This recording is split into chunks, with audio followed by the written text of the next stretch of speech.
মামলার সমন পাইলে আপনি কি করবেন? আমরা জানি ফৌজদারি মামলা, যেমন মনে করেন চুরি, ছিনতাই, ডাকাতির মামলা, নারী শিশু নির্যাতন মামলা, মারপিটের মামলা, বিশ্বাসভঙ্গ, প্রতারণা, জালিয়াতির মামলা, চেকের মামলা, যৌতুকের মামলা ইত্যাদি মামলায় আদালত আসামির অনেক সময় সমন দেয়। তো মনে করেন এমনই একটা মামলার আসামি আপনি, এবং আপনি একটা সমন পেলেন। এখন তো আপনার মনে অনেক চিন্তা। এখন আপনি কি করবেন? পুলিশকে আপনার খোঁজ আছে, পুলিশকে আপনার বাড়িতে আইব আপনাকে ধরতে, আপনি কি পলায় থাকবেন?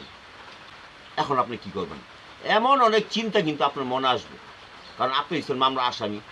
তো প্রথমে আপনাকে যেই কথাটা জানাবো সেটা হইল, সমনের সাথে আসামি গ্রেফতারের কোনো সম্পর্ক নেই।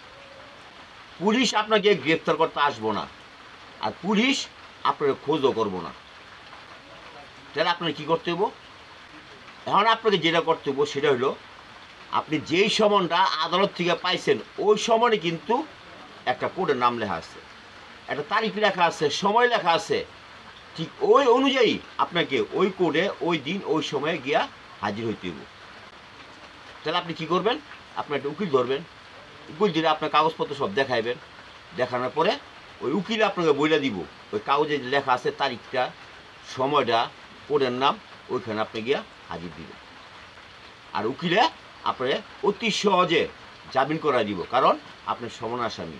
আপনার কোডে খারালেই 100% জামিন পেয়ে যাবেন। তবে এখানে একটা কথা আছে, ওই সমনটার মধ্যে যে তারিখটা লেখা আছে ওই তারিখে কিন্তু আপনাকে অবশ্যই কোর্টে গিয়ে হাজির হইতে হবে। যদি আপনি কোর্টে না যান তাহলে কিন্তু আপনার ওয়ারেন্ট পেয়ে যাবো। কোর্ট আপনাকে গ্রেপ্তারের লেগে পুলিশে আদেশ দিব, পুলিশে অর্ডার করব। সুতরাং সমনে যে তারিখ লেখা আছে সেই তারিখে আপনি স্বেচ্ছায় আপনি কোর্টে যাবেন, আপনার জামিনটা সহজ হয়ে যাবে।